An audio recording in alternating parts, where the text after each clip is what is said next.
Hello dear students, मेरा नाम है विश्वास शर्मा। मैं यहाँ स्वागत करता हूँ आप सभी बच्चों का आप ही के अपने एजुकेशन अब जेई क्लासेस मेरठ में। मैं यहाँ आप सभी बच्चों के लिए लेकर के आया हूँ थ्योरी ऑफ मशीन का शंखनाद महामैराथन। ये एक ऐसी श्रृंखला है बच्चों जिसमें आप सभी बच्चों को हमारे इस जेई क्लासेस परिवार के द्वारा एक सब्जेक्ट की एक सिंगल मैराथन क्लास कराई जाती है। इस क्लास का क्या एडवांटेज है? इस क्लास का ये एडवांटेज है कि हम इस क्लास में फर्स्ट यूनिट के फर्स्ट टॉपिक से लेके आखिरी यूनिट के लास्ट टॉपिक तक आप सभी बच्चों को पढ़ाते हैं। जो जो इंपॉर्टेंट चीजें वो बताते हैं, जो जो एग्जाम में पहले चीजें क्वेश्चन के रूप में आ चुके हैं, कंसेप्ट जो एग्जाम में पूछे जा चुके हैं, वो भी हम यहाँ पे डिस्कस करेंगे। तो आई होप ये जो सेशन होने वाला है कौन सी सब्जेक्ट का, थ्योरी ऑफ मशीन का, ये सेशन आपके लिए लाभदायक होगा। ये उन बच्चों के लिए भी बहुत ज्यादा लाभदायक है बच्चों जो किसी भी कारणवश इस सब्जेक्ट को किसी भी तरीके से कंप्लीट नहीं कर सके अभी तक, या फिर उनका वो सब्जेक्ट अधूरा रहा है। ठीक है, तो मैं यहाँ पे आप सभी बच्चों को जो यहाँ पे जुड़ चुके हैं, जैसे अजीत कुमार है, धनंजय है, अंकित कुमार नाग है, गुड मॉर्निंग अंकित, प्रियेश मौर्य है, गुड मॉर्निंग। इन सभी बच्चों को रिक्वेस्ट करूंगा कि आप अपने सभी दोस्तों, आप अपने सभी जो जो भी बच्चे आप सभी बच्चों के साथ पढ़ते हैं स्कूल में, कॉलेज में, उन सभी बच्चों को उन सभी बच्चों के साथ ज्यादा से ज्यादा इस सेशन को शेयर कीजिए, सो दैट वो बच्चे भी लाभ ले सकें। अमित वर्मा, आप सभी बच्चे अपने सभी दोस्तों के साथ इस क्लास को ज्यादा से ज्यादा शेयर कीजिए, ताकि ये जो आप सभी बच्चे हैं, इन आप सभी के लिए तो एडवांटेज है ही, उन सभी बच्चों के लिए भी एडवांटेज है जो किसी भी वजह से इस सब्जेक्ट को अभी तक कंप्लीट नहीं कर सके हैं। Ajit Kumar, good morning sir. Abhishek Kushwaha, sir ये बिहार बोर्ड का है ना? जी बिल्कुल, बिहार बोर्ड का एसबीटीई, स्टेट बोर्ड टेक्निकल एजुकेशन, एसबीटीई का ही एक सब्जेक्ट है थ्योरी ऑफ मशीन।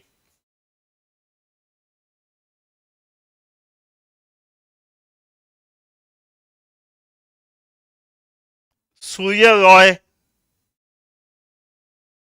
आप सभी से फिर से रिक्वेस्ट कर रहा हूं, ये सेशन आप ज्यादा से ज्यादा शेयर कीजिए। ये बहुत ही ज्यादा इंपॉर्टेंट सब्जेक्ट है, कोर सब्जेक्ट है मैकेनिकल का, थ्योरी ऑफ मशीन।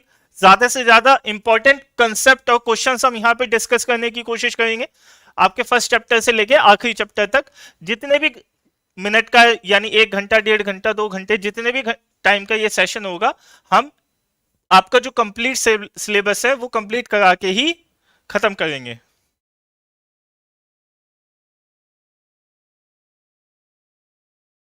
चलिए थोड़ी देर में स्टार्ट करता हूं। इतने में यहां पे फिर से आपसे रिक्वेस्ट कर रहा हूं, ज्यादा से ज्यादा इसको शेयर कीजिए।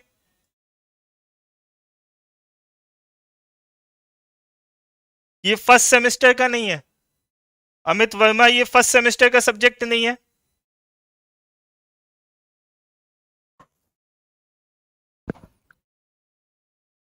तो चलिए स्टार्ट करते हैं। आपका पहला जो टॉपिक है उसका नाम है, जो आपका पहली यूनिट, फर्स्ट यूनिट का नाम है कैम एंड कैम फॉलोअर।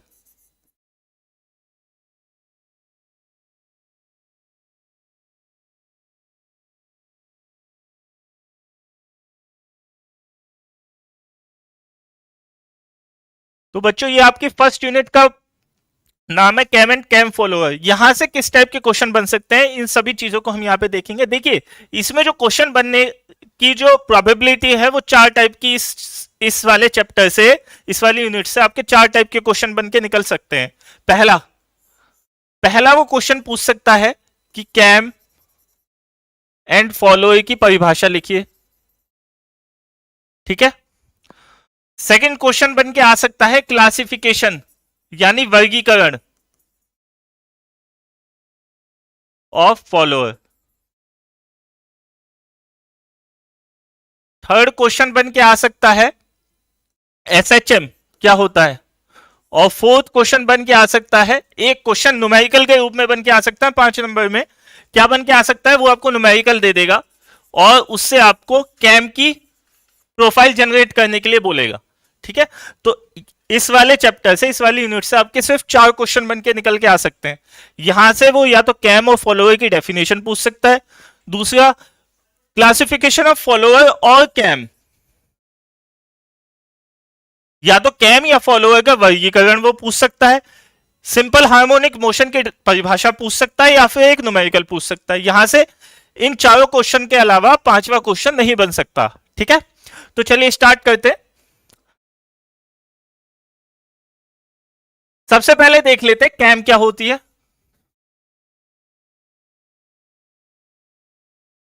बच्चों कैम क्या होती है? कैम एक मैकेनिकल डिवाइस है।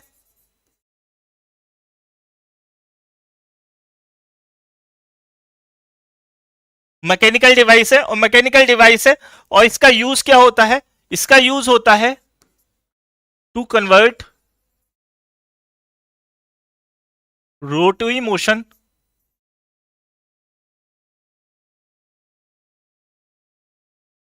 Into translatory motion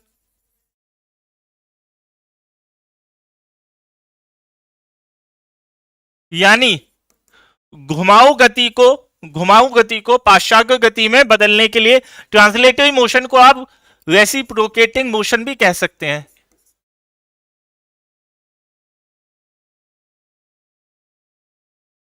reciprocating motion भी कह सकते हैं। ठीक है, तो घुमाऊ गति को पाश्चात्य गति में या पाश्चात्य गति को घुमाऊ गति में बदलने के लिए हम कैम का इस्तेमाल करते हैं। आपने देखा होगा, अगर आप एग्जाम्पल के तौर पे लें तो ये हमारी कहां मिलती है? ये हमें आईसी इंजन्स में मिलती हैं। ठीक है, लेथ मशीन में मिलती हैं,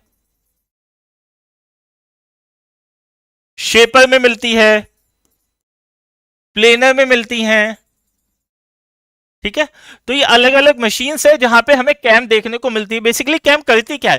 कैम फॉलोअर के साथ जुड़ करके एक मोशन को दूसरे मोशन में कन्वर्ट करने के लिए यूज की जाती है। ठीक है, जैसे आईसी इंजन है, आईसी इंजन में जो पोर्ट्स होते हैं बच्चों, ports, inlet inlet port, outlet port, inlet valve, outlet valve, वो कब खुलेंगे, कब बंद होंगे, कितनी स्पीड से खुलेंगे, कितनी हाइट तक खुलेंगे, कितनी हाइट तक बंद होंगे, वो सब कौन डिसाइड करता है? कैम और फॉलोअर डिसाइड करता है। ठीक है बच्चों, तो कैम क्या है?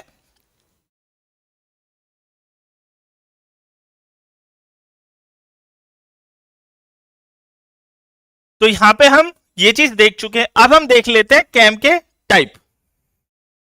Types of cam.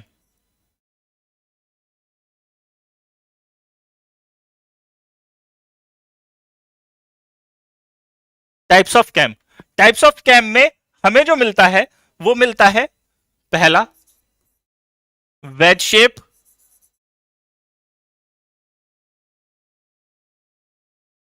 Second heart shape, third third radial shape,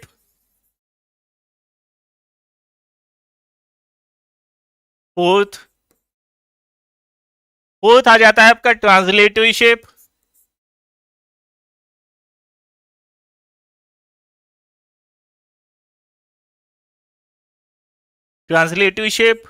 fifth fifth आपका आ जाता है सिलेंड्रिकल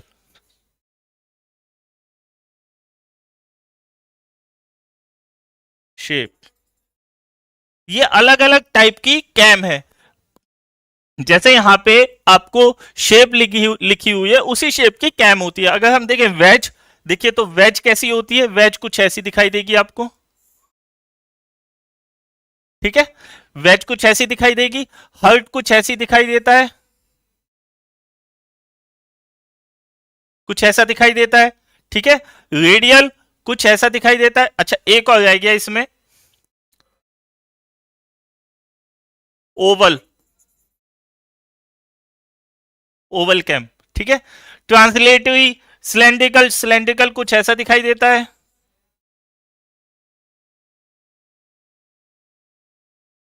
ठीक है, यहां पे एक खांचा बना रहता है, इस खांचे के अंदर फॉलोअर घूमता है। तो ये अलग अलग टाइप की कैम है बच्चों। अलग अलग मशीन में अलग अलग जगह अलग अलग शेप की कैम का इस्तेमाल किया जाता है। ठीक है। तो ये अलग अलग जगह पे अलग अलग मशीन में अलग अलग शेप की कैम इस्तेमाल होती है। ठीक है, अब हम आगे देख लेते हैं। आगे अगर हम देखें तो आगे अगर हमारे पास आ जाता है according to movement. According to movement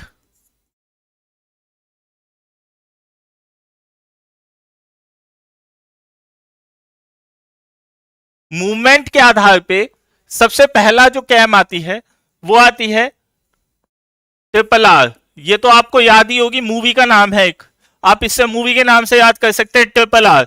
according to movement, देखिए कैम कैसे मूव करती है, कैम कैसे मूव करेगी, उसके आधार पे आप सबसे पहला वर्गीकरण, हम क्या देखें, क्लासिफिकेशन। सबसे पहला वर्गीकरण आप याद रख सकते हैं ट्रिपल आर, मूवी का नाम है, मूवी के नाम से आप याद रखिए ट्रिपल आर। ट्रिपल आर क्या है? राइज, रिटर्न और राइज। राइज, रिटर्न और राइज। ठीक है, इसके बाद सेकंड आ जाता है डी आर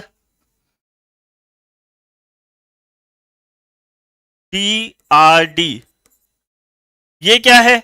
ये है जहां पे आपको डी मिले वो उसको डुअल कहते हैं। डुअल, डुअल को हिंदी में क्या कहते हैं बच्चों? विश्राम बोलते हैं। यानी उस अवस्था को जहां पे कैम फॉलोअर के साथ ना तो उठ रही हो ना ही नीचे आ रही हो, कैम और फॉलोअर उसी स्थिति में बने रहे जिस स्थिति में वो पहले से बने हुए थे, तो डुअल उसे कहा जाता है। ये हो गया राइज, ये हो गया डुअल, ये हो गया रिटर्न और ये हो गया डुअल। ठीक है, इसके बाद अगर हम देखें आगे,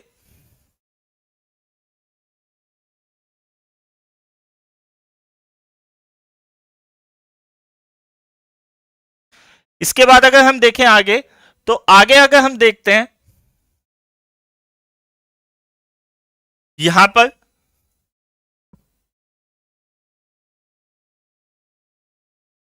फॉलोअर को, फॉलोअर क्या होता है बच्चों?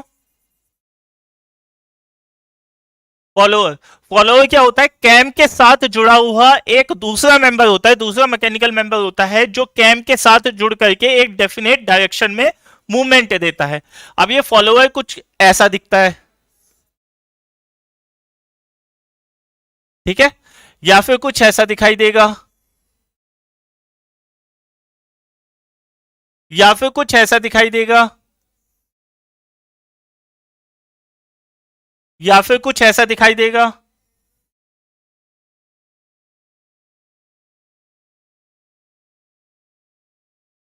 या फिर कुछ ऐसा दिखाई देता है,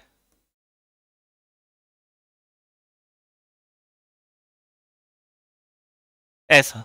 ठीक है, तो फॉलोअर क्या होता है बच्चों? फॉलोअर कैम के साथ जुड़ करके, फॉलोअर एक दूसरा मैकेनिकल मेंबर होता है जो कैम के साथ जुड़ करके एक डेफिनेट मोशन में मूवमेंट देता है। ठीक है, तो इस टाइप के फॉलोअर को हम क्या कहते हैं? नाइफ एज फॉलोअर कहते हैं बच्चों। नाइफ एज, इसे हम कहते हैं रोलर फॉलोअर, रोलर फॉलोअर। ठीक है, इसे हम कहते हैं सर्कुलर फॉलोअर।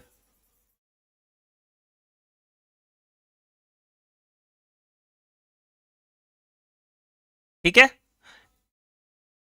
इसे हम कहते हैं round edge, round knife edge follower.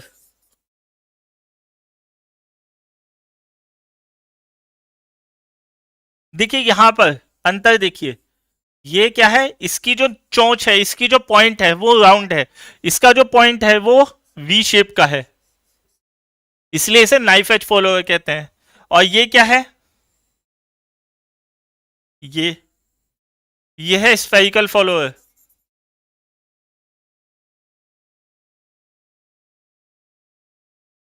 Spherical follower. ठीक है,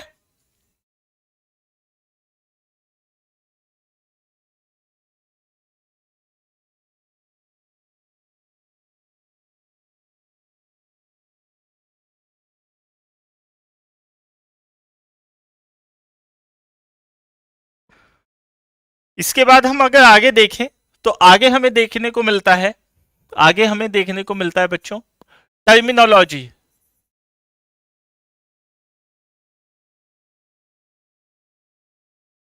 of cam, terminology of cam, terminology of cam में, टर्मिनोलॉजी ऑफ कैम में हम यहां पे देखने वाले बच्चों कैम, कैम कैसी दिखती है, कैम के अलग अलग पार्ट्स क्या होते हैं, थोड़ा सा जल्दी हम थोड़ा सा फिनिश करने की कोशिश करते हैं। देखिए कैम कुछ ऐसी दिखाई देती है,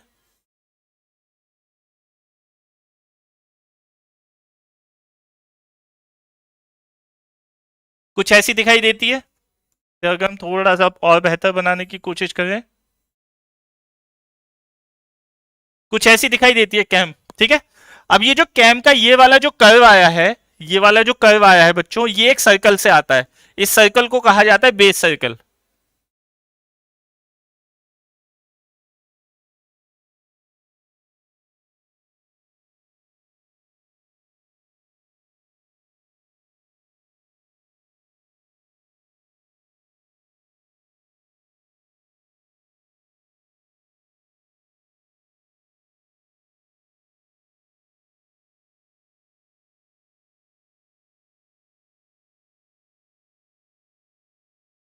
इस सर्कल को कहा जाता है बच्चों बेस सर्कल।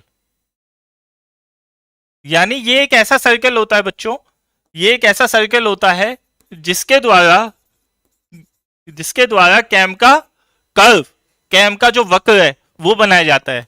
तो बेस सर्कल की परिभाषा आपसे पूछ सकता है, बेस सर्कल की परिभाषा पूछ सकता है यहां से, तो आप बेस सर्कल की परिभाषा याद रखेंगे। बेस सर्कल की परिभाषा क्या होती है, बेस सर्कल क्या होता है, बेस सर्कल वो वृत्त या वो सर्कल होता है, वो छोटे से छोटा स्मॉलेस्ट रेडियस का सर्कल होता है जिसके द्वारा कैम का ये वाला कर्व जनरेट किया जाए, कैम का ये वाला कर्व जनरेट किया जाए। इसे हिंदी में आधार वृत्त भी बोला जाता है। इसके बाद अगर हम आगे बढ़ते हैं, आगे बढ़ने पे हमें जो मिलता है अगला, वो मिलता है यहां पर, इसके ऊपर हम यहां पर एक फॉलोअर बनाते हैं,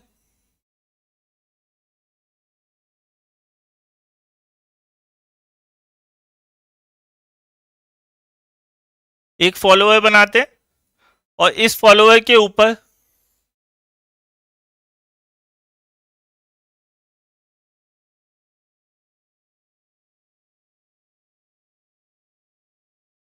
हमने यहां पे एक प्रोफाइल जनरेट की, इसी के सेंटर से, इसी के सेंटर से एक प्रोफाइल जनरेट की, और एक सर्कल यहां पे भी बनाते हैं, एक सर्कल यहां पे भी बनेगा।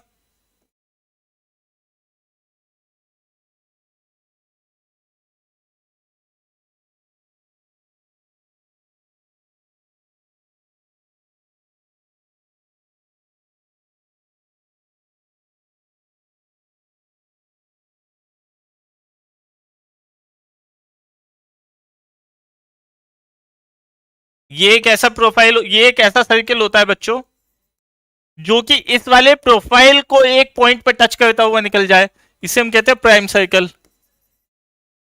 प्राइम सर्कल क्या कहते हैं बच्चों, प्राइम सर्कल कहते हैं। तो प्राइम सर्कल क्या होता है, किसी भी फॉलोअर के सेंटर, रोलर फॉलोअर के सेंटर से उसी कर्व पर जाता हुआ वह कर्व, उसी कर्व को, उसी पॉइंट को टच करता हुआ वह कर्व जो प्रोफाइल के कर्व के पैरेलल मूव करे, उस पॉइंट से चलता हुआ उस सर्कल को हम प्राइम सर्कल कहते हैं। क्या कहते हैं बच्चों, प्राइम सर्कल कहते हैं,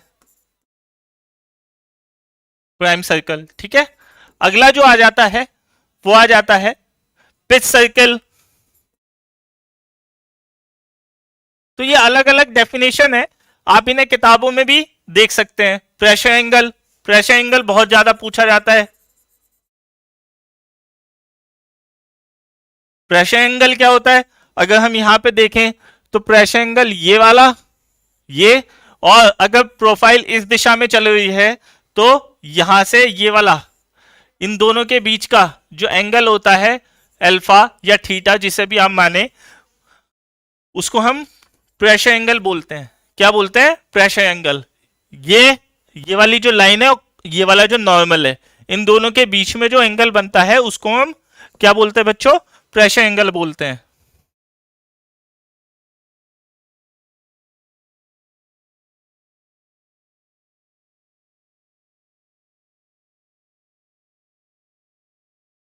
तो यहां पर आपका ये वाला टॉपिक कैम का फिनिश हो जाता है। क्या फिनिश हो जाता है? कैम का ये वाला टॉपिक फिनिश हो जाता है। तो यहां से आपको फिर से मैं बता दूं क्या पूछ सकता है, क्या क्या इंपॉर्टेंट चीजें हैं। यहां से इंपॉर्टेंट चीजें हैं कैम की, कैम एंड फॉलोअर की क्या इंपॉर्टेंट चीजें हैं। पहले वो पूछ सकता है डेफिनेशन ऑफ कैम, फिर वो पूछ सकता है क्लासिफिकेशन ऑफ कैम।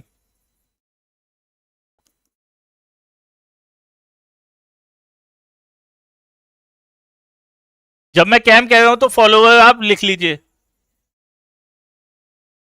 और फॉलोअर देखिए, या तो वो फॉलोअर की पूछेगा, या तो वो फॉलोअर का क्लासिफिकेशन पूछेगा, या फिर वो कैम का क्लासिफिकेशन पूछेगा। अगला आ जाता है टर्मिनोलॉजी, बहुत ज्यादा इंपॉर्टेंट है, बहुत ज्यादा, मतलब ये बहुत ही ज्यादा इंपॉर्टेंट टॉपिक है ये और ये। अगर मैं इसमें भी तीनों में भी पूछूं, तीनों में भी बोलूं, तो ये दोनों टॉपिक ज्यादा इंपॉर्टेंट है फर्स्ट वाले टॉपिक के अपेक्षा। इसके बाद यहां से वो पूछ सकता है एसएचएम, और फिर वो आ सकता है क्वेश्चन न्यूमेरिकल। जब हमने ये यूनिट डिस्क्रिप्टिव वे में बहुत आसानी से समझी थी, विस्तार रूप से देखी थी, तो हमने देखा था कि एसएचएम क्या होता है, न्यूमेरिकल। इसके कम से कम 3 से 4 न्यूमेरिकल हमने देखे थे।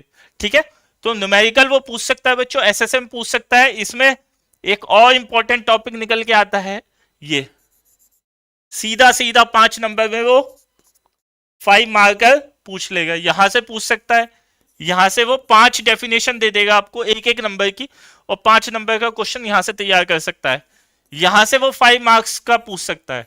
ठीक है, तो ये तीनों जो टॉपिक हैं, इन पांचों टॉपिक में से भी अगर आपसे कहा जाए, इन पांचों टॉपिक में से 3 टॉपिक भी अगर आपको तैयार करने हैं, तो ये और ये न्यूमेरिकल। ठीक है, तो यहां पे अगर अगर किसी बच्चे को थ्योरी तैयार करनी है, तो सबसे पहले ये 2 टॉपिक तैयार करे, उसके बाद डेफिनेशन, और फिर एसएचएम। ठीक है, इसके बाद चलते हैं आगे अगली यूनिट पे। अगली यूनिट क्या कहती है? अगली यूनिट है आपकी पावर ट्रांसमिशन।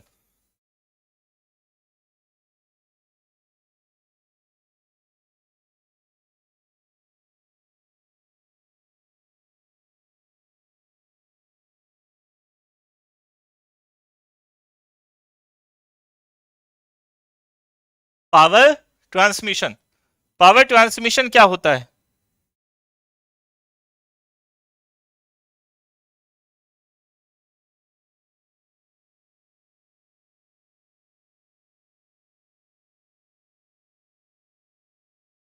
पावर ट्रांसमिशन अगर हम देखें बच्चों, तो एक बिंदु से दूसरे बिंदु पे अगर हमें पावर ट्रांसमिट करनी है, यानी एक बिंदु से दूसरे बिंदु पे अगर हमें शक्ति को पहुंचाना होता है, जैसे अगर आपने देखा हो एग्जाम्पल अगर देखा हो, तो जो चक्की होती है, जो पिसाई केंद्र होता है,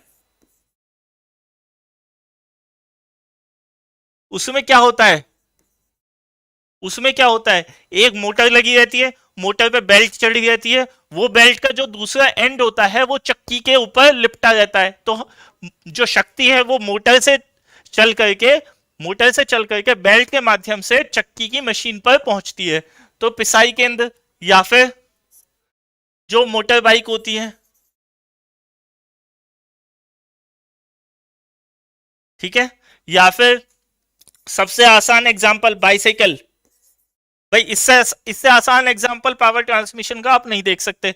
बाइसाइकिल, आपकी जो अपनी साइकिल है, आपने साइकिल देखी होगी, आप आगे वाले जो एक्सल होता है उस पर पैडल मारते हैं, उस पर फोर्स लगाते हैं, उस पर पावर देते हैं, तो वो चैन के माध्यम से पीछे वाले टायर पे जाता है, और पीछे वाला टायर घूमता है। ठीक है, तो शक्ति आप कहां से दे रहे हैं? एक्सल पे दे रहे हैं, पैडल मार के शक्ति को दे रहे हैं, पावर दे रहे हैं, और वो पावर कहां ट्रांसफर हो रही है? वो पावर ट्रांसफर हो जाती है पीछे वाले पहिए पे, किसके माध्यम से?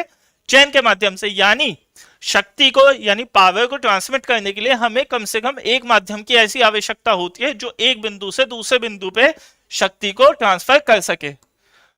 उसी को ही हमें यहां पर समझना है। तो पावर ट्रांसमिशन क्या होता है, एक बिंदु से दूसरे बिंदु तक जो पावर को ट्रांसमिट करे, ठीक है, उसको हम पावर ट्रांसमिटिंग यूनिट बोलते हैं और इस प्रोसेस को हम क्या कहते हैं, पावर ट्रांसमिशन कहते हैं बच्चों। क्या कहते हैं, पावर ट्रांसमिशन कहते हैं। अब ये पावर ट्रांसमिशन आपके जो सिलेबस है, आपका जो सिलेबस है बच्चों, इसमें पावर ट्रांसमिशन में आपके कुछ, अगर आप अपने सिलेबस को ध्यान से देखें तो आपके सिलेबस में कुछ बिंदु बिल्कुल क्लियरली लिखे हुए हैं। कौन कौन से लिखे हुए हैं, सबसे पहला जो बिंदु लिखा हुआ है वो लिखा हुआ है बेल्ट ड्राइव।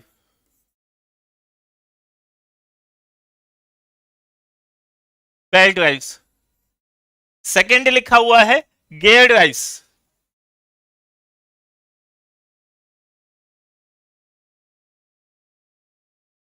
थर्ड लिखा हुआ है चेन ड्राइव्स। चेन ड्राइव्स, ठीक है।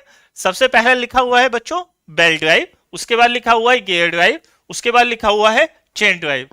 ये तीनों ड्राइव्स आपके सिलेबस में, यानी हमें ये तीनों ड्राइव्स विस्तार रूप से समझ दिए। इनके कुछ डेरिवेशन भी हैं, वो मैं आपको बताऊंगा कि कौन कौन से डेरिवेशन आपको बहुत ही अच्छे तरीके से करके जाने हैं, सो दैट वो एग्जाम में आपको मिलने की प्रोबेबिलिटी क्योंकि उनकी हाई होती है।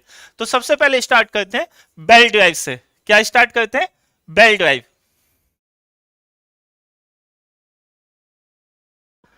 अगर हम देखें बच्चों बेल्ट ड्राइव को, तो बेल्ट ड्राइव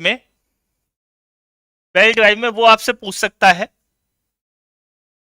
पूछ सकता है, classification of belt,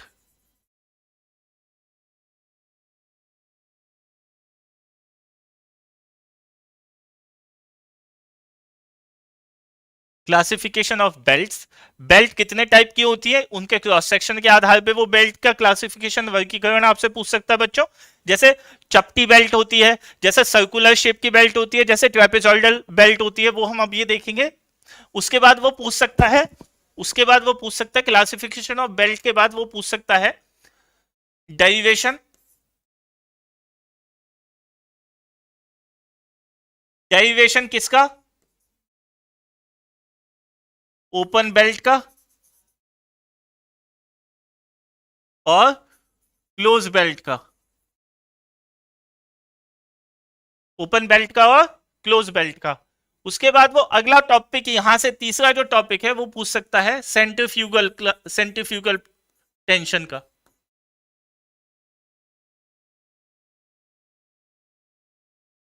centrifugal tension का क्या पूछ सकता है वो, सेंट्रीफ्यूगल टेंशन का। और एक जो लास्ट टॉपिक है वो पूछ सकता है आपको वेलोसिटी रेशियो।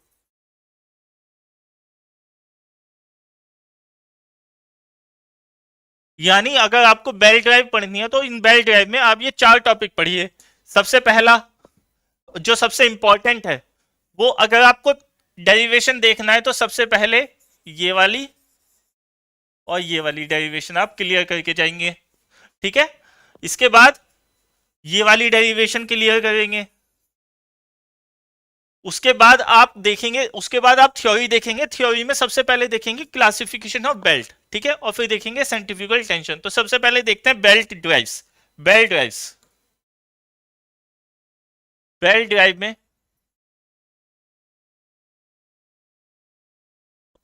क्लासिफिकेशन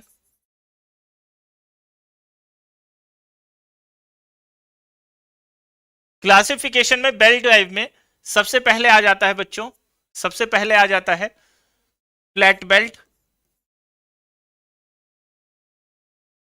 उसके बाद आ जाता है राउंड बेल्ट। फिर आ जाता है वी बेल्ट। फिर आ जाता है क्या,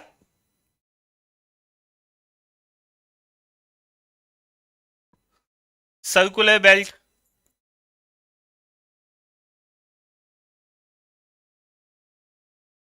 सर्कुलर बेल्ट। तो ये अलग अलग टाइप की क्लासिफिकेशन होती है। फ्लैट बेल्ट कैसी दिखती है? फ्लैट बेल्ट दिखती है आपको ऐसी, ठीक है। राउंड बेल्ट कैसी दिखती है? राउंड बेल्ट का क्रॉस सेक्शन आपको दिखता है ऐसा। बेसिकली इसे अगर हम बोले स्फेरिकल बेल्ट तो ज्यादा ठीक रहेगा।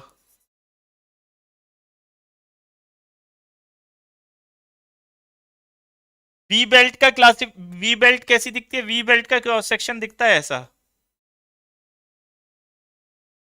ठीक है। वी बेल्ट को हम ट्रेपेजॉइडल बेल्ट भी बोलते हैं।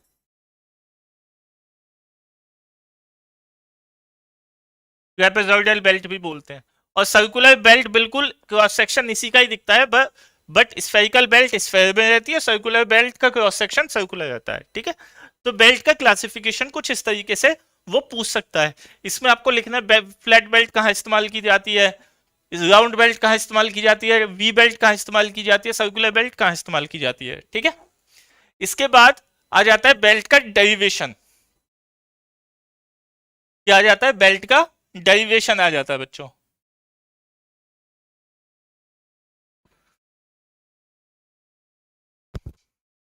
Belt combination.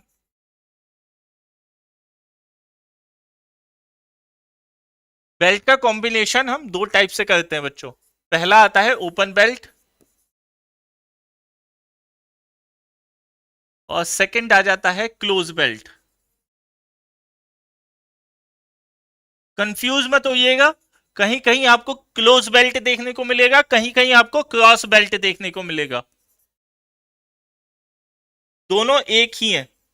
अगर आप क्रॉस बेल्ट पढ़ के गए हैं एग्जाम में, क्लोज बेल्ट आ जाए, वही डेरिवेशन है, बिल्कुल सेम, अंतर कुछ भी नहीं है। ओपन बेल्ट कुछ ऐसी दिखती है, अगर आपने बुक्स में देखी हो तो ओपन बेल्ट कुछ ऐसी दिखेगी।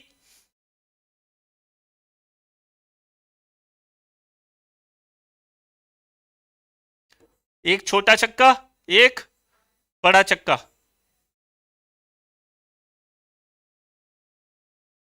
ठीक है। और इसके बाद यहां पे एक बेल्ट लिपटी रहती है।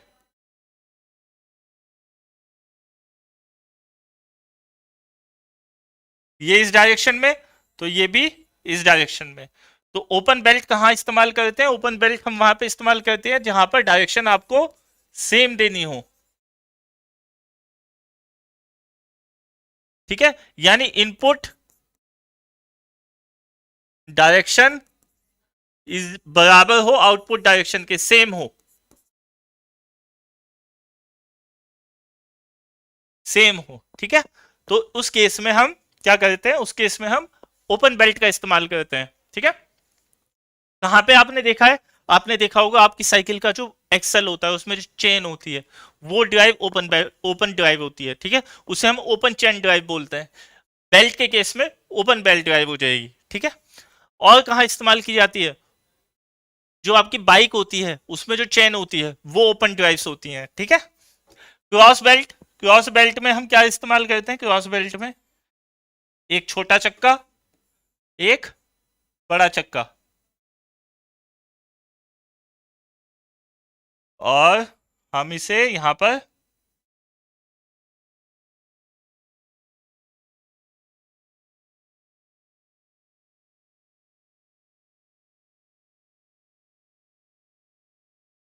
इसे इसके ऊपर लपेट देते हैं, ठीक है। इसे इसके ऊपर लपेट दिया जाता है। यहां पे अगर देखिए, यहां पे अगर सेंटर, ये वाला जो सेंटर है ये डी है, यानी डिस्टेंस ये डी है, इस सेंटर से लेके इस सेंटर के बीच में डी डिस्टेंस है। और यहां पे भी अगर डी डिस्टेंस है, D C1 C2 D distance है, तो अगर डिस्टेंस सेम है बच्चों, डिस्टेंस सेम है, तो एल यानी जो पट्टी की लंबाई है वो किस में ज्यादा होगी? क्रॉस बेल्ट में ज्यादा होती है, क्रॉस बेल्ट में ज्यादा होती है, यानी क्रॉस बेल्ट की लंबाई ज्यादा होती है ओपन बेल्ट से, ठीक है। जितना ज्यादा लेंथ चक्के पे लिपटेगी उतनी आपको पावर ट्रांसमिशन ज्यादा मिलेगी। तो आप यहां पे ये भी लिख सकते हैं पावर क्रॉस बेल्ट की ज्यादा होती है ओपन बेल्ट से।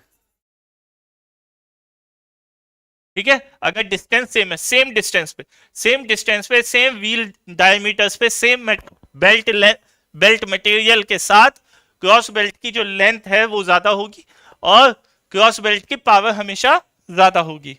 ठीक है,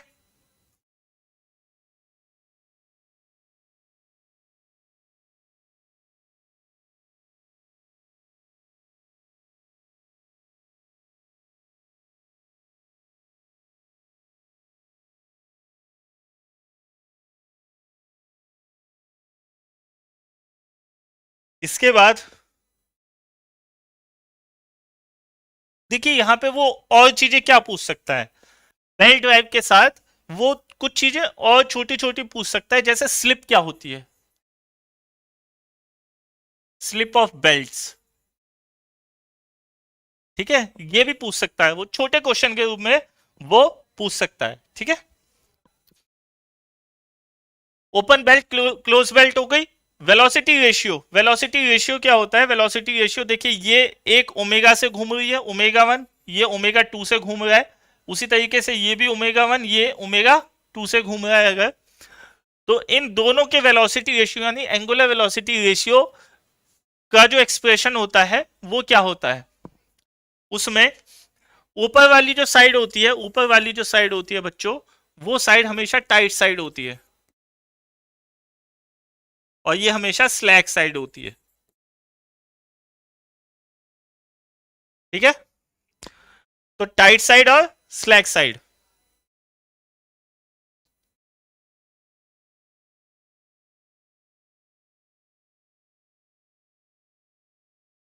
ये स्लैक साइड होगी,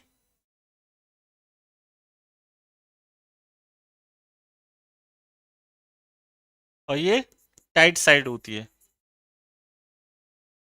याद करने का क्या तरीका है, देखिए जैसा मैंने अभी आपको बताया था कि जितना ज्यादा पट्टी का जितना ज्यादा क्षेत्रफल चक्कों पे लिपटा होगा उतना ही आपको पावर ट्रांसमिशन ज्यादा मिलेगी। तो ये जो ढीली साइड होती है ये हमेशा हम ऊपर रखते हैं, सो दैट चक्के पे ये ज्यादा से ज्यादा लिपटी रहे। ठीक है, आप किसी चीज को तान दोगे, किसी चीज को टाइट कर दोगे तो वो उसका क्षेत्रफल वहां से छूट जाता है। ठीक है, तो स्लैक साइड हमेशा ऊपर होती है, टाइट साइड हमेशा नीचे होती है। इसके बाद वो यहां से वेलोसिटी रेशियो पूछ सकता है। वेलोसिटी रेशियो क्या होता है, वेलोसिटी रेशियो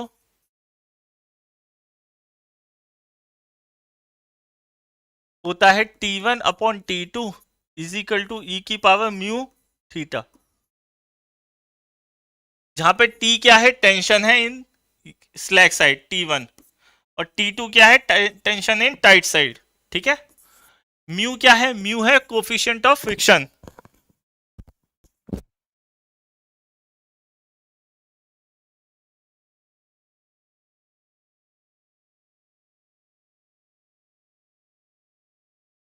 और थीटा क्या है, रैपिंग एंगल।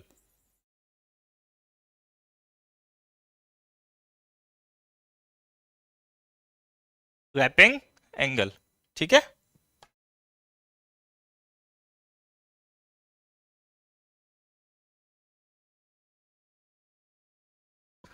तो यहां से वो वेलोसिटी रेशियो का ये वाला डेरिवेशन भी बहुत ज्यादा इंपॉर्टेंट बन के निकल के आता है, पूछ सकता है वो डायरेक्टली। 5 नंबर में 5 नंबर में आपसे ये डेरिवेशन, कंप्लीट डेरिवेशन करवा के पूछ सकता है कि वो वेलोसिटी रेशियो का ये वाला एक्सप्रेशन डेरिवेशन के रूप में निकाल के बताइए। ठीक है, इसके बाद हम चलते हैं आगे। आगे हमारे पास आ जाता है gear drive. Gear drives, gear drives में वो क्या पूछ सकता है, गियर ड्राइव्स में वो सबसे पहला और इंपॉर्टेंट वो पूछ सकता है टर्मिनोलॉजी, किसी भी गियर का सेक्शन की टर्मिनोलॉजी। बेसिकली आपके सिलेबस में स्पर गियर है, तो वो स्पर गियर की ही पूछेगा, स्पर गियर के सेक्शन के टर्मिनोलॉजी वो पूछ सकता है। उसके बाद वो पूछ सकता है क्या, उसके बाद वो नेक्स्ट पूछ सकता है वेलोसिटी रेशियो।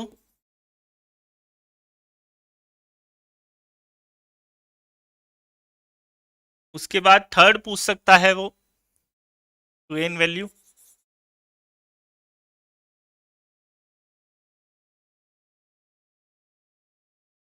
इसके बाद लास्ट में पूछ सकता है वो कोई भी न्यूमेरिकल, कोई भी न्यूमेरिकल। ठीक है, तो यहां से ये इस टाइप के क्वेश्चन बन के आ सकते हैं। और लास्ट में एक सबसे इंपॉर्टेंट वो आ जाता है लॉ ऑफ गियरिंग।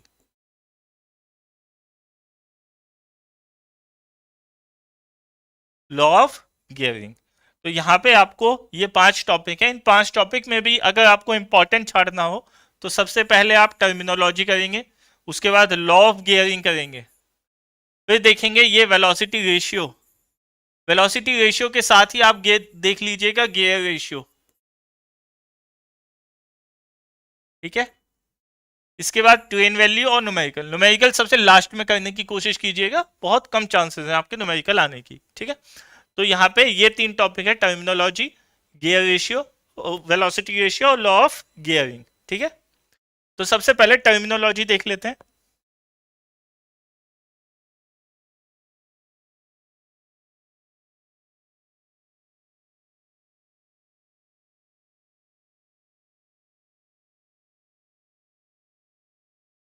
ये एक सेक्शन है, ये एक सेक्शन है बच्चों।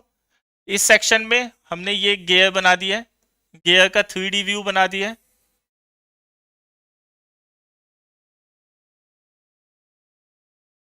ये गियर का 3D व्यू बनाया है, और इस गियर के 3D व्यू में मैं यहाँ पे आपको सेक्शन बना के दिखा देता हूं।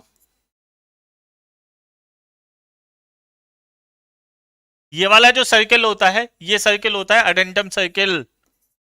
Addendum circle, addendum circle, addendum circle क्या होता है? ये वह सर्कल होता है जो गियर के दांतों के सबसे ऊपरी भाग को छूता हुआ निकल जाए, उस सर्कल को हम क्या कहते हैं? अडेंडम सर्कल कहते हैं। अडेंडम सर्कल के बाद हमारे पास आ जाता है, अगला सर्कल आ जाता है ये वाला। ये वाला सर्कल होता है pitch circle. Pitch circle, pitch circle क्या होता है? पिच सर्कल वह काल्पनिक वृत्त होता है, काल्पनिक वृत्त, याद रखेंगे ये शब्द काल्पनिक वृत्त। ये कहीं भी वृत्त आपको गियर पे नहीं देखने को मिलेगा, पर सबसे ज्यादा अगर हम देखें सभी सर्कल में, किसी भी गियर के सभी सर्कल्स में सबसे इंपॉर्टेंट जो सर्कल है वो सर्कल पिच सर्कल है। काल्पनिक सर्कल है, थियोरिटिकल सर्कल है, ठीक है, पर है सबसे इंपॉर्टेंट। तो पिच सर्कल, पिच सर्कल है, पिच सर्कल वो सर्कल होता है जिसके अबाउट दो गियर आपस में घुमाऊ गति करते हैं। ठीक है, उसके बाद अगला जो सर्कल आ जाता है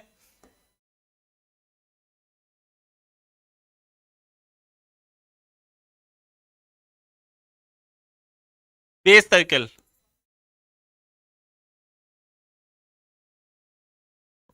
बेस सर्कल, बेस सर्कल क्या होता है? बेस सर्कल वे आधार वृत्त, देखिए इसे हिंदी में आधार वृत्त बोलते हैं। आधार वृत्त वह वृत्त होता है जिसके अबाउट इनवॉल्यूट प्रोफाइल जनरेट किया गया हो, जिसके अबाउट इनवॉल्यूट प्रोफाइल जनरेट किया गया हो। ठीक है, तो इसी सर्कल के अबाउट इनवॉल्यूट प्रोफाइल, यानी इस सर्कल के ऊपर का जो भाग होता है, इस सर्कल के ऊपर का जो भाग होता है, यानी ये वाला भाग, ये भाग इनवॉल्यूट प्रोफाइल होता है। और इसके नीचे का जो ये भाग होता है, ये भाग होता है नॉन इनवॉल्यूट।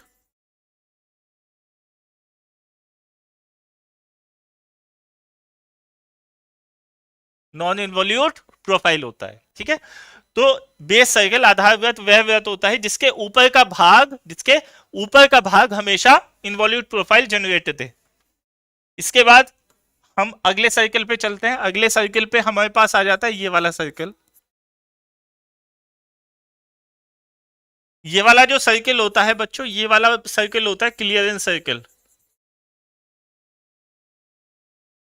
क्लियरेंस सर्कल, ठीक है, और सबसे नीचे का जो भाग होता है ये वाला,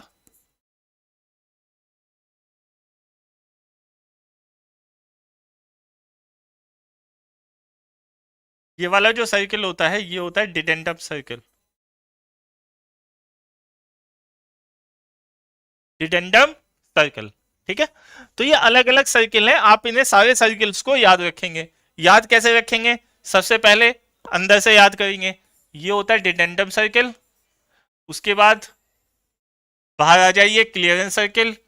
उसके बाद और बाहर आ जाइए बेस सर्किल, उसके बाद और बाहर आ जाइए पिच सर्किल, उसके बाद सबसे आखिरी सर्किल अडेंडम सर्किल। आप इसे ऐसे याद कर लीजिए, ए या तो अंदर से बाहर या बाहर से अंदर, A P B C D या फिर D C B P A. ठीक है, addendum, pitch, base, clearance, dedendum. इसके बाद इसका जो सेक्शन होता है ये वाला, ये वाला, इसे हम कहते हैं टूथ थिकनेस।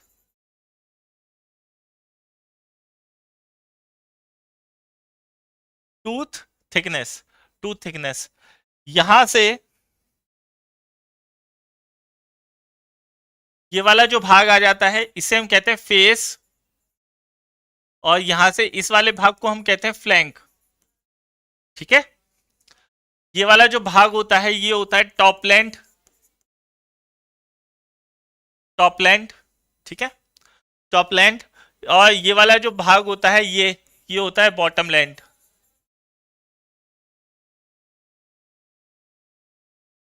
बॉटम लैंड, यहां से लेके यहां तक का ये वाला जो भाग होता है ये वाला जो भाग होता है, ये वाला जो डिस्टेंस होता है गियर का, इसे हम कहते हैं सर्कुलर पिच।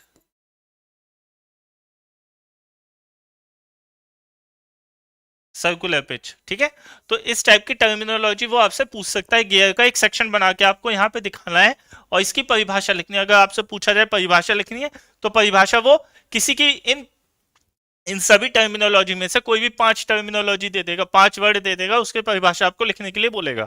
ठीक है, तो जैसा मैंने अभी आपको बताया उसी टाइप से आप परिभाषा लिख दीजिएगा। पीसी, सर्कुलर पिच क्या होता है? सर्कुलर पिच किन्हीं भी दो दांतों के बीच के करस्पॉन्डिंग पॉइंट्स के बीच का अंतर होता है सर्कुलर पिच, इसे हम डिनोट करते हैं पीसी।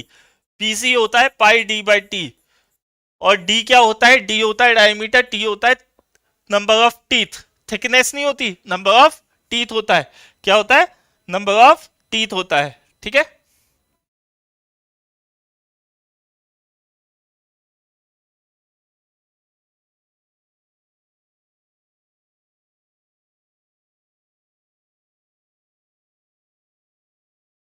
इसके बाद आगे देखते हैं।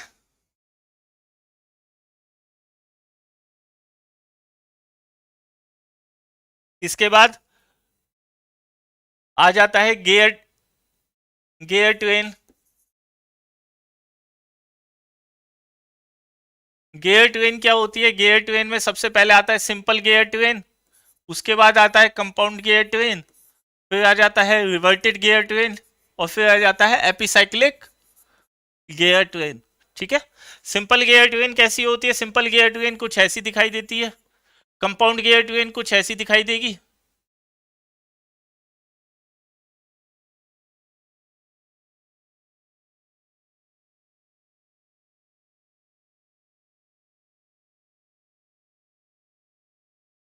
कुछ ऐसी दिखाई देती है। रिवर्टेड गियर ट्रेन में जो आउटपुट और इनपुट एक्सिस के, जो आउटपुट और इनपुट शाफ्ट होते हैं उनकी जो एक्सिस होती है वो कोएक्सियल होती है, यानी output and input shafts are coaxial. ठीक है, और एपिसाइक्लिक में एक गियर के ऊपर दूसरी gear sun and planet gear के टाइप में मोशन करती है। ठीक है,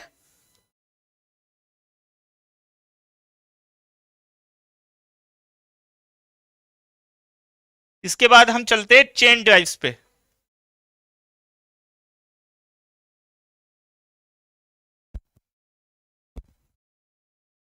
chain drives,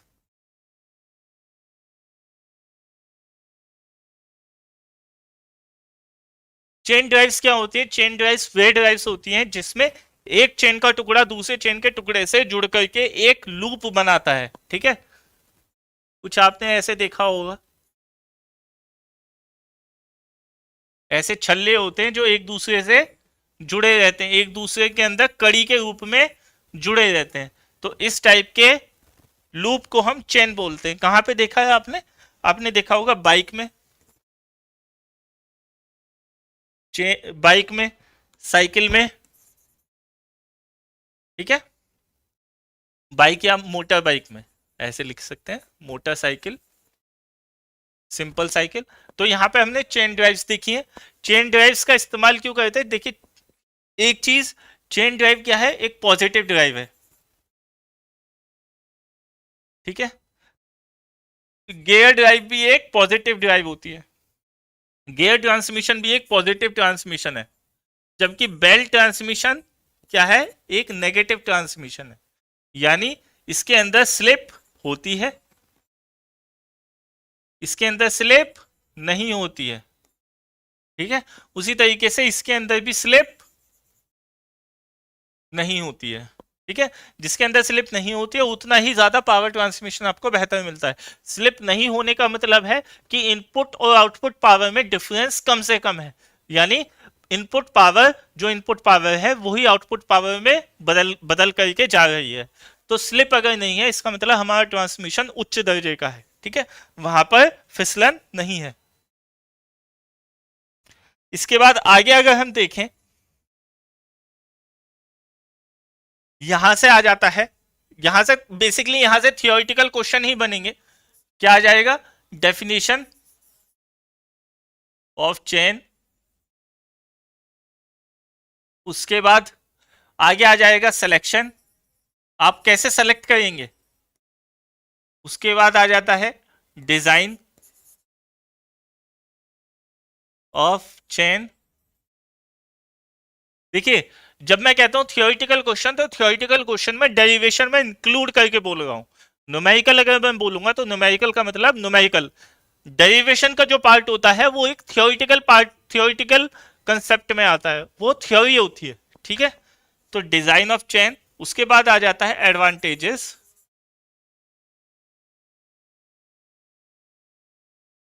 of chain drives, advantages of chain drives.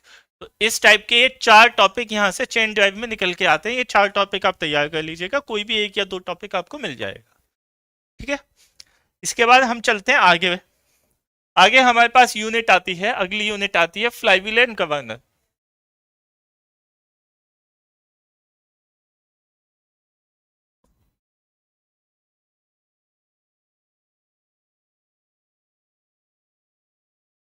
Flywheel, governor, flywheel and governor. Flywheel and governor में सबसे पहले यहां पे लिख लेते हैं,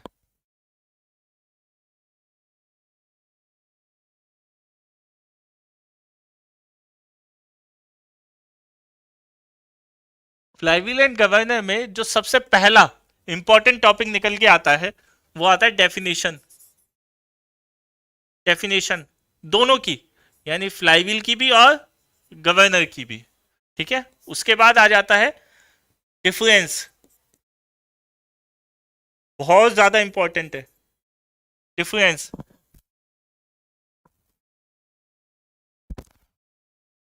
फ्लाईव्हील वर्सेस गवर्नर, बहुत ही ज्यादा इंपॉर्टेंट है, आप इसे स्टार मार्क कर लीजिएगा। थ्योरी में ये क्वेश्चन भर भर के आता है, फ्लाईव्हील और गवर्नर में अंतर स्पष्ट कीजिए। उसके बाद, उसके बाद आ जाता है डेरिवेशन।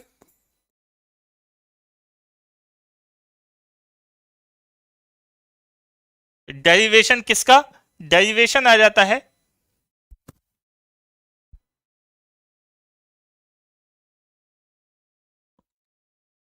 इसके बाद, यहां पे डेरिवेशन के से पहले हम लिख लेते हैं डेफिनेशन किसकी? कोफिशिएंट ऑफ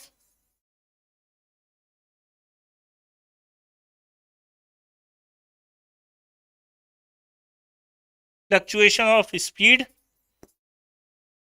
एंड एनर्जी, दोनों,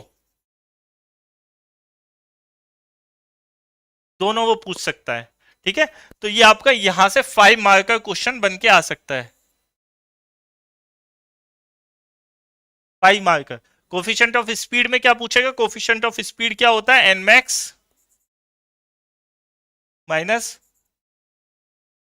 N min upon N mean, coefficient of fluctuation of speed, इसे हम सी एस से डिनोट करते हैं, ठीक है, coefficient of fluctuation of speed. Coefficient of energy क्या होती है, डेल्टा ई, ये होता है E max upon work done, कब, पर साइकिल में, ठीक है। तो coefficient of fluctuation of energy, तो ये दो टॉपिक यहां से आपके 5 नंबर में बन के आते हैं। डिफरेंस बहुत ही ज्यादा इंपॉर्टेंट भैया, बहुत ही ज्यादा इंपॉर्टेंट है डिफरेंस, पूछ सकता है। अगर सबसे पहले अगर मैं बोलूं यहां पे करने के लिए, तो सबसे पहले आप करेंगे ये वाला टॉपिक, फिर करेंगे ये वाला टॉपिक, इसके बाद अगला टॉपिक आ जाता है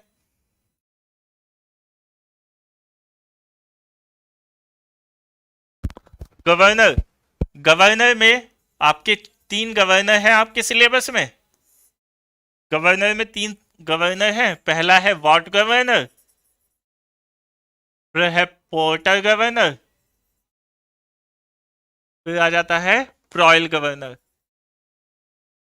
प्रॉयल गवर्नर, वॉट गवर्नर क्या होता है, इसकी एक्सप्रेशन आप याद कर लीजिए, H is equal to 895 upon N square, जहां पे H क्या है, mm में है, mm में याद करिएगा, ठीक है। H क्या है, मीटर में है, ठीक है। पोर्टर में क्या आ जाता है, H is equal to 895, H is equal to mg plus minus f 1 प्लस k upon 2mg into 895 upon N square. तो यहां से आपका पोर्टर निकल के आ जाता है, यहां पे k नहीं आएगा।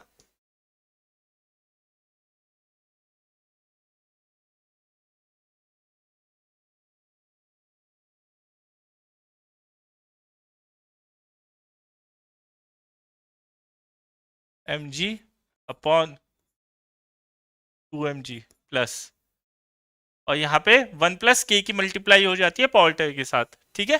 तो यहां से हम हाइट का फॉर्मूला निकाल सकते हैं। हाइट वो यहाँ पे आपको डेरिवेशन के रूप में पूछ सकता है, पूछेगा तो ज्यादा से ज्यादा इसका पूछ सकता है, वो इसका पूछ लेगा,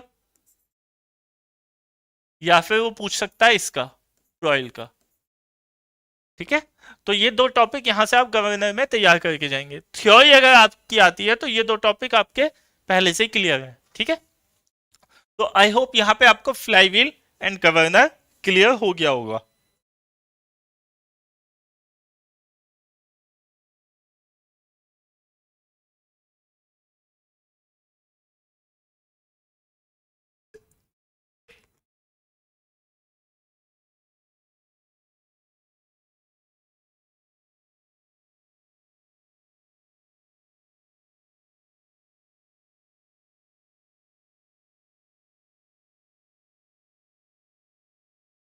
जब आप यहाँ पे इस चैप्टर को कंप्लीट करेंगे, तो चैप्टर को कंप्लीट करने से पहले 2-3 चीजें मैं आपको यहाँ पे बता देता हूं।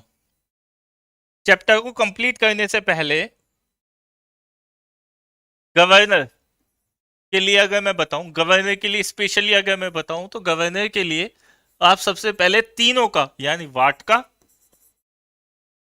पोर्टर का और प्रॉयल का डायग्राम कम से कम 5 बार बना करके प्रैक्टिस कीजिएगा। आपके माइंड में ये चीज स्थिर हो जानी चाहिए कि वॉट में क्या होता है, पोर्टर में क्या होता है, प्रॉयल में क्या होता है। क्या होता है देखिए,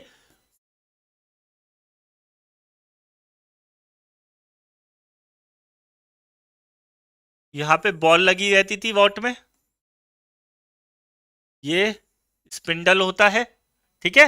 और जब ये घूमता है तो ये भी घूमता है, और ये वाली जो डिस्टेंस होती है, ये वाली डिस्टेंस होती है h, और ये वाली जो डिस्टेंस होती है ये r होती है, ठीक है। तो ये होता था ये होता है वॉट। पोर्टर में क्या अलग हो जाता है, पोर्टर में हम यहाँ पे सेंट्रल वेट रख देते थे।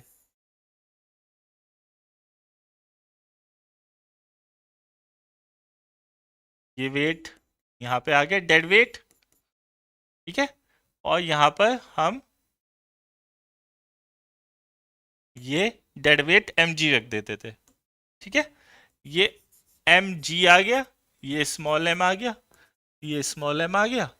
जब ये रोटेट करता था तो ये भी रोटेट करेंगे, सारी चीजें वही हैं। ये आर हो गया, ये एच हो गया। अंतर क्या हुआ, हमने वॉट में पोर्टर, वॉट से पोर्टर में जाते समय हमने इस सेंट्रल स्लीव पर, इस सेंट्रल, ये जो केंद्र स्लीव है, ठीक है, शाफ्ट है, इस शाफ्ट के ऊपर हमने एक अतिरिक्त भार mg के रूप में डाल दिया, तो हमने उसे पोर्टर कह दिया। प्रॉयल में क्या होता है, प्रॉयल में यही डिजाइन कुछ ऐसा बन जाता है।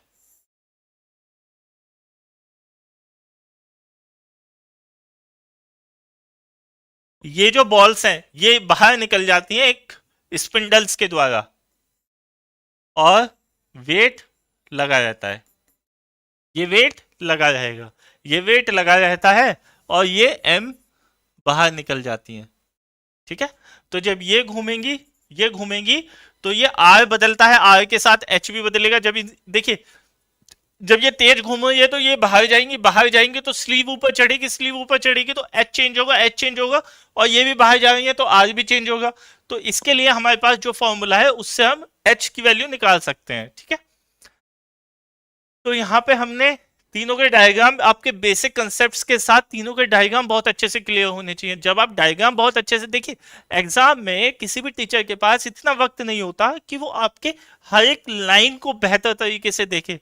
कभी कभी ऐसा होता है कि जब आप बहुत ही अच्छा डायग्राम बना लेते हैं, उनको बहुत अच्छे से लेबल कर लेते हैं, तो टीचर क्या होता है, टीचर डायग्राम को देख करके एक स्टूडेंट की साइकोलॉजी को ये समझ जाता है कि इस बच्चे ने डायग्राम बहुत अच्छे से बनाया है, सो जिसकी वजह से वो थ्योरी पे उतना चेक करते समय ध्यान नहीं दे पाता, ठीक है। वो डायग्राम के बेसिस पे ही आपको मार्क्स दे करके आगे बढ़ जाता है, ठीक है। तो कोशिश कीजिए जिस भी क्वेश्चन में डायग्राम बनाने की थोड़ी सी भी गुंजाइश हो, वहां पे आप डायग्राम बनाइए, लेबलिंग अच्छे से कीजिए। तो आपकी जो थ्योरी में थोड़ी सी भी ढीलापन अगर होगा भी, तो वो आपका डायग्राम वहां पे कंपनसेट कर देगा।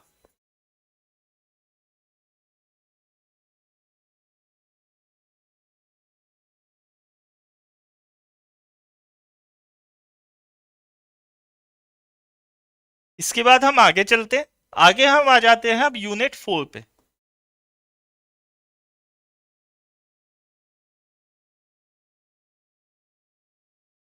यूनिट 4 पे, यूनिट 4 है ब्रेक डायनामोमीटर। ब्रेक सबसे बड़ी यूनिट है,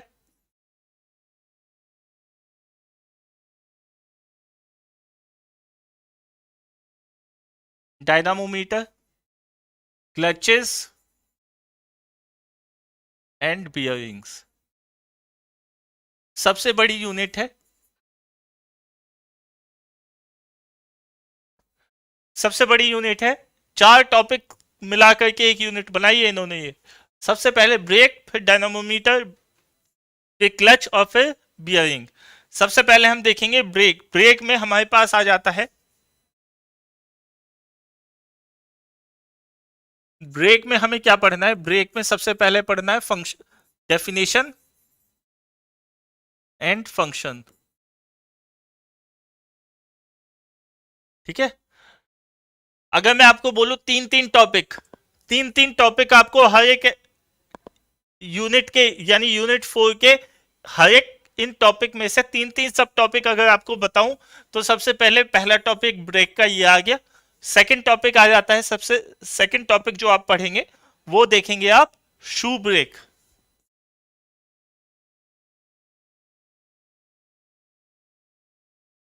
या इंटरनल एक्सपेंडिंग ब्रेक।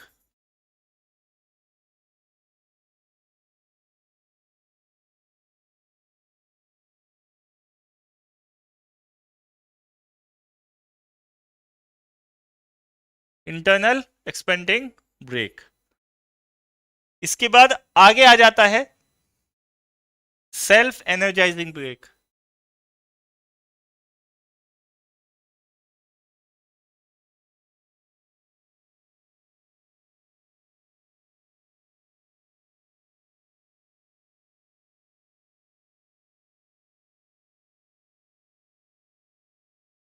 यूनिट 4 में जो सबसे इंपॉर्टेंट ब्रेक के 3 टॉपिक बन के निकल के आते हैं वो आते हैं। सबसे पहले डेफिनेशन, फिर shoe brake, internal expanding brake और सेल्फ एनर्जाइजिंग ब्रेक। ठीक है। चंदन सिंह रुद्रा, बिल्कुल फोर्थ सेमेस्टर मैकेनिकल का सब्जेक्ट है। Vikram Paswan, good morning. Good morning. Ankit Singh, Shamsher Kumar, good morning. Good morning.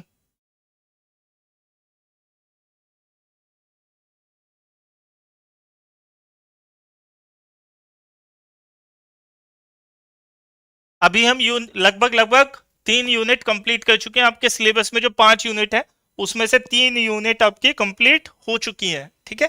3 unit के जो इंपॉर्टेंट टॉपिक्स हैं, इंपॉर्टेंट कंसेप्ट हैं, वो आपके फिनिश हो चुके हैं, मैं आपको करा चुका हूं।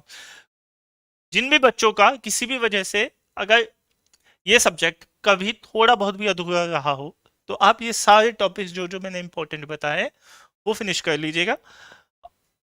प्रोबेबिलिटी बहुत ज्यादा हो जाएगी कि आपको इन्हीं टॉपिक्स में से क्वेश्चन के रूप में आपको एग्जाम में मिल जाएंगे। ठीक है।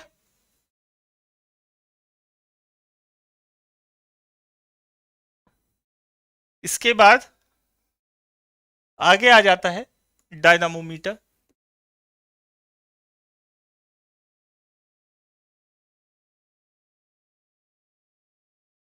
डायनामोमीटर क्या होता है? डायनामोमीटर ब्रेक पावर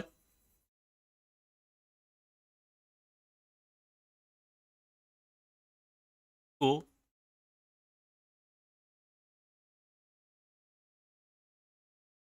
मापने के लिए उपयोग किया जाता है।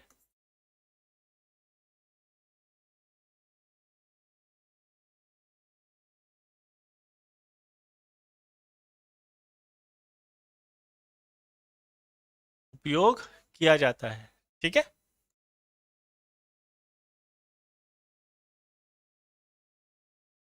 ब्रेक पावर्स, ब्रेक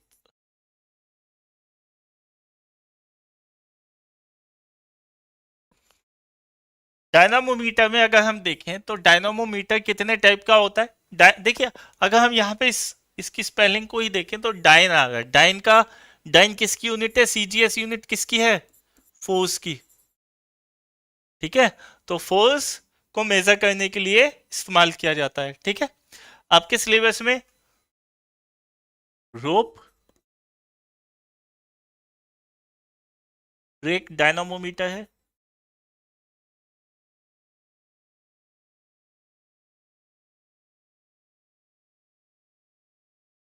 फिर आ जाता है हाइड्रोलिक।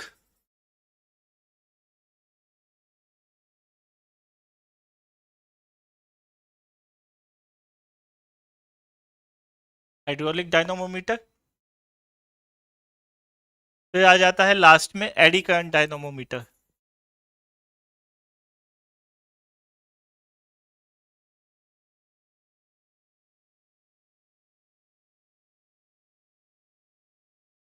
Eddy current dynamometer.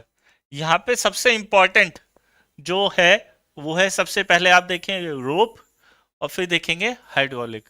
एक बार को एडी आप छोड़ सकते हैं, रोप और हाइड्रोलिक ये दोनों यहां से इंपॉर्टेंट निकल के आते हैं। ठीक है। रोप में क्या होता है? हम एक रस्सी का इस्तेमाल करते हैं, हमारे पास एक शाफ्ट होती है यानी फ्लाईव्हील होती है। फ्लाईव्हील को दो ब्लॉक से अटैच किया जाता है।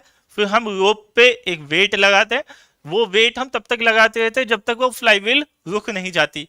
फिर हम वेट से कैलकुलेट कर लेते हैं कि कितना फोर्स लगाया गया फ्लाईव्हील के ऊपर, सो दैट फ्लाईव्हील स्टैटिक हो गई। ठीक है। तो उसको हम रोप ब्रेक डायनोमोमीटर कहते हैं।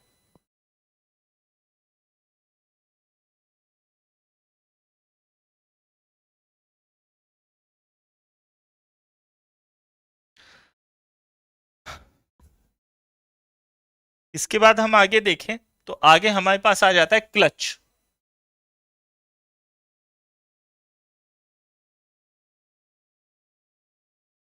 क्लचेस।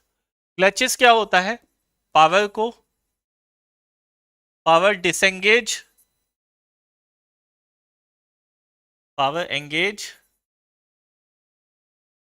एंड डिसएंगेज करने के लिए इस्तेमाल किया जाता है। ठीक है, पावर एंगेज और डिसएंगेज करने के लिए इसका इस्तेमाल किया जाता है। किसको? क्लच को। आपने देखा होगा आपकी बाइक में लेफ्ट हैंड की तरफ एक लीवर होता है, उस लीवर को जैसे ही आप दबाते हैं इंजन की शाफ्ट से पीछे वाले पहिए की शाफ्ट पर पावर मिलना बंद हो जाती है और कुछ देर बाद आपकी बाइक रुक जाती है, डी एक्सेलरेट हो जाती है। ठीक है, क्यों? क्योंकि आपने क्लच को फ्री कर दिया। तो क्लच क्या है? क्लच एक मैकेनिकल मेंबर है। डेफिनेशन लिखेंगे, clutch is a mechanical member which is used to engage or disengage the power supply from the engine to the output shaft. ठीक है, क्या लिखेंगे? Clutch is a mechanical member which is used to engage or disengage the power supply from the engine to the output shaft. ठीक है, अब clutch में हमारे पास जो आ जाता है, क्लच में सिंगल प्लेट, मल्टी प्लेट,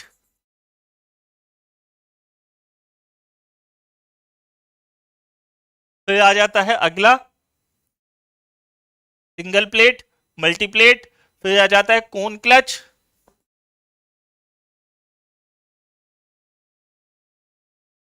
फिर आ जाता है डायफ्राम क्लच,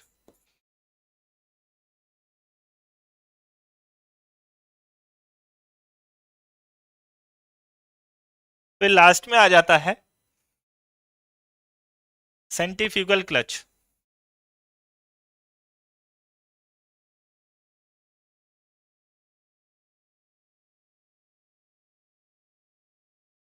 सेंट्रीफ्यूगल क्लच। तो इसमें हमारे पास 5 क्लच आते हैं, पर पांचों क्लच आप चाहे तो पढ़ सकते हैं अगर आपके पास वक्त है। अगर आप पढ़ना नहीं चाहते पांचों, तो सबसे इंपॉर्टेंट जो है वो है कोन क्लच, पूछ सकता है वो, सेंट्रीफ्यूगल क्लच पूछ सकता है, और वक्त मिले तो single plate. Multiplate single plate का ही एक होता है। देखिए, जो जो छोटे व्हीकल्स होते हैं, जो हल्के व्हीकल्स होते हैं, वहां पे हम सिंगल प्लेट का इस्तेमाल करते हैं क्योंकि वहां पे क्लच में पावर ट्रांसमिशन की कम आवश्यकता है। पर जहां पे हम हैवी व्हीकल्स का इस्तेमाल करते हैं, यानी ट्रक हो गया, बस हो गई, जो ट्रेन हो गई, वो हो गई, तो वहां पे हम मल्टीप्लेट का इस्तेमाल करते हैं। अलग अलग प्लेट पे पावर ट्रांसमिशन होती है, सो दैट एक प्लेट पे ज्यादा पावर ट्रांसमिशन की वजह से फेलियर ना हो। ठीक है,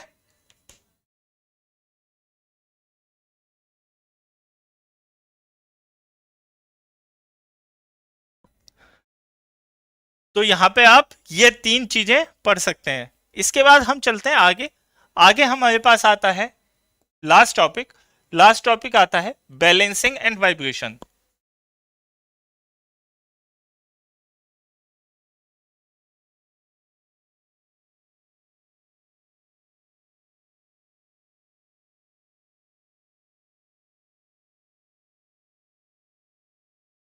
बैलेंसिंग एंड वाइब्रेशन, देखिए ये आपकी 5th यूनिट है, लास्ट यूनिट है, 5th यूनिट।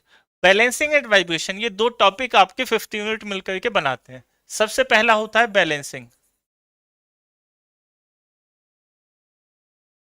देखिए, मशीन के अलग अलग पुर्जे होते हैं जो अलग अलग स्थिति में एक साथ मिलकर के काम करते हैं। ठीक है, तो वहां पे क्या होता है, वहां पर इम्बैलेंस होने की प्रोबेबिलिटी बनी रहती है। वहां पर एक पुर्जा यानी एक एलिमेंट दूसरे एलिमेंट के साथ जुड़ा हुआ है, पर हो सकता है वाइब्रेशन की वजह से या उसके डिजाइन में आई हुई कमी की वजह से वो वहां पे वैसा व्यवहार ना करे जैसा हम करवाना चाहते हैं। ठीक है, तो वहां पे बैलेंसिंग पुअर हो जाती है, जिसकी वजह से मशीन के अंदर क्या आ जाते हैं, फेलियर पॉइंट्स आ जाते हैं।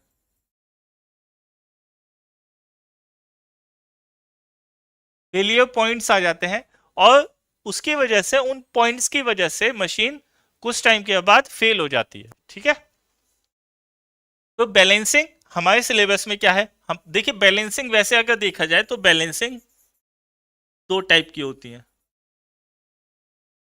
पहला होता है रोटेशनल बैलेंसिंग,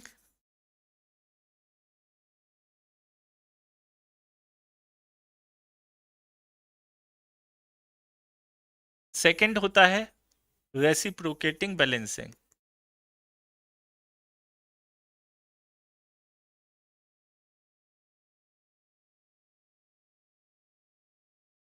रेसिप्रोकेटिंग बैलेंसिंग हमारे जो सिलेबस है, हमारे सिलेबस में हमारे सिलेबस में रोटेशनल बैलेंसिंग है, रेसिप्रोकेटिंग बैलेंसिंग नहीं है। ठीक है, रोटेशनल बैलेंसिंग में हम क्या करते हैं, हम दो चीजों का इस्तेमाल करते हैं, सम of moments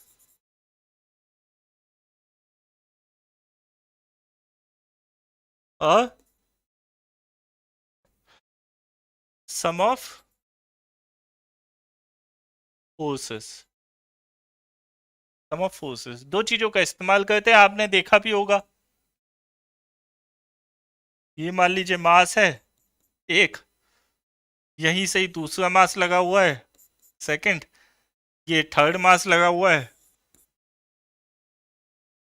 m1 m2 m3, ये तीन मास लगे हुए हैं।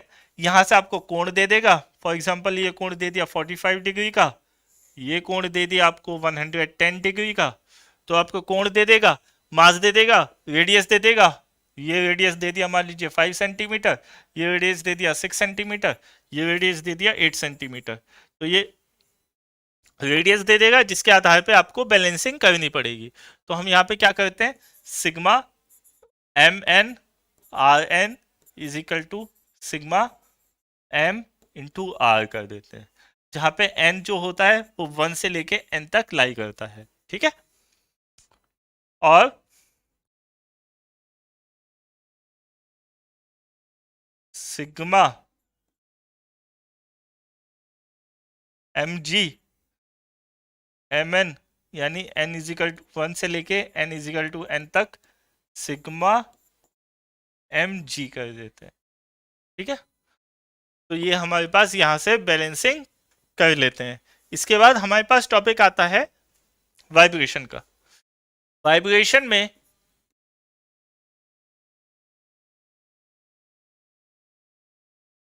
वाइब्रेशन में हमारे पास जो टॉपिक आता है वो सबसे इंपॉर्टेंट जो टॉपिक्स हैं वो है टर्मिनोलॉजी। टर्मिनोलॉजी में वो क्या पूछ सकता है, वो पूछ सकता है भाई वाइब्रेशन, फ्री वाइब्रेशन बता दो। ठीक है, डैम्प्ड बता दो,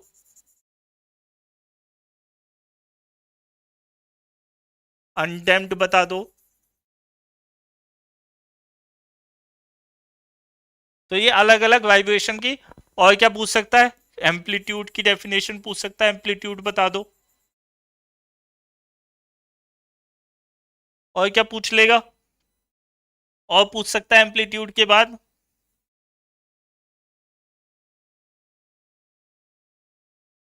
फ्रीक्वेंसी बता दो। ये सब क्या है, टर्मिनोलॉजी है, एक एक नंबर में वो पूछेगा। टाइम पीरियड बता दो। तो ये अलग अलग टाइप से वो टर्मिनोलॉजी के रूप में पूछ सकता है। इसके बाद अगला वाइब्रेशन में इंपॉर्टेंट क्वेश्चन क्या बन सकता है, वो पूछ सकता है कॉजेस। भाई वाइब्रेशन होते क्यों हैं, कॉजेज ऑफ वाइब्रेशन क्यों होते हैं। सबसे पहला रीजन होता है अनबैलेंसिंग। अनबैलेंसिंग, आपने मासेस को प्रॉपर अलाइन नहीं किया है, जिसकी वजह से एक तरफ मास ज्यादा हो गया, दूसरी तरफ मास कम हो गया, तो वाइब्रेशन हो जाती है, कंपन हो जाती है। ठीक है, और पुअर आइसोलेशन, वाइब्रेशन को हम 100% एलिमिनेट तो नहीं कर सकते, एलिमिनेट नहीं कर सकते तो उसको हम किसी दूसरी जगह ग्राउंड करते हैं। आपने देखा होगा जो अच्छी मशीन्स होती हैं, जो अच्छी इंडस्ट्रीज होती हैं, वो हमेशा जो उनकी मशीन्स होती है उनके लिए एक अच्छी नींव बनाती है, और उस नींव के अंदर मशीन को लगाया जाता है, सो दैट जो उनकी वाइब्रेशन है वो सीधा ग्राउंड हम करते हैं, जमीनी स्तर पे उसे आइसोलेट करते हैं। आइसोलेशन, पूरा आइसोलेशन की वजह से। ठीक है, पुअर डिजाइन,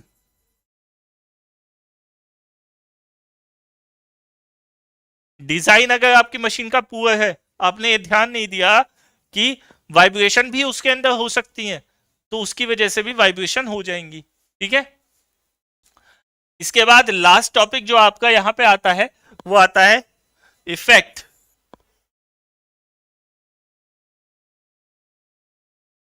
इफेक्ट इफेक्ट क्या होते इफेक्ट क्या होते हैं? देखिए, वाइब्रेशन जब होगी तो वाइब्रेशन होने की वजह से जो लाइफ होती है मशीन की वो बहुत कम हो जाती है। मशीन लाइफ डिक्रीजेस, मशीन की जो लाइफ होती है, उम्र होती है, वो कम हो जाती है। ठीक है, एफिशिएंसी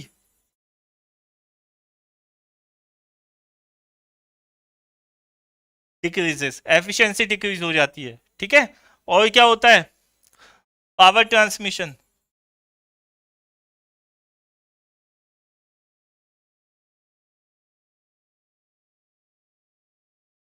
डिक्रीज हो जाता है। फेलियर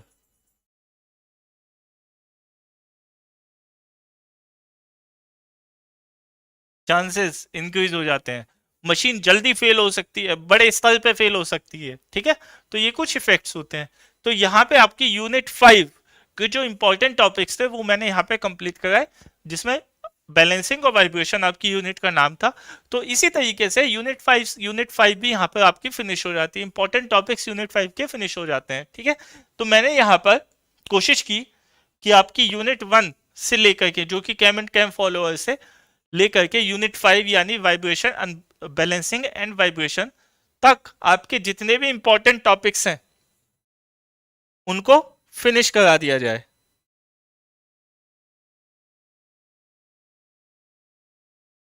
उनको फिनिश करा करा दिया जाए। ठीक है, तो टर्मिनोलॉजी हमने देख ली। टर्मिनोलॉजी के बाद यहाँ पे हमने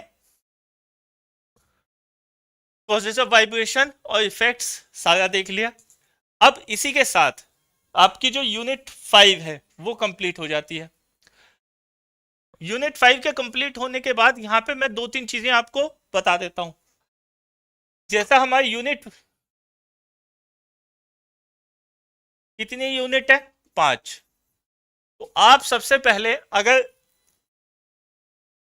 पैटर्न देखें तो सबसे पहले आप यूनिट 1 यानी कैम एंड कैम फॉलोअर को देखिएगा। आसान यूनिट है।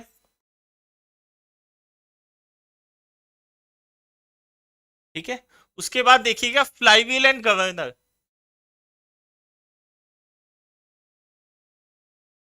Flywheel and governor. इसके बाद देखिएगा थर्ड में पावर ट्रांसमिशन।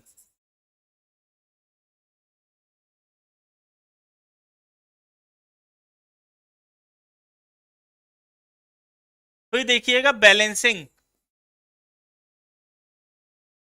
और लास्ट में देखिएगा ब्रेक यानी यूनिट 4, जो कि है ब्रेक, क्लच एंड बियरिंग्स। तो यहां पर आप, ये यूनिट 1 है, ये यूनिट 3 है, ये यूनिट 2 है, ये यूनिट 5 है। तो इस टाइप के पैटर्न पे अगर आप तैयारी करेंगे तो आपके थियोरिटिकल जो चैप्टर्स हैं वो अधिक से अधिक कंप्लीट हो जाएंगे। तो कोशिश कीजिएगा इसी पैटर्न पे आप रिवाइज करें, इसी पैटर्न पे तैयारी करें।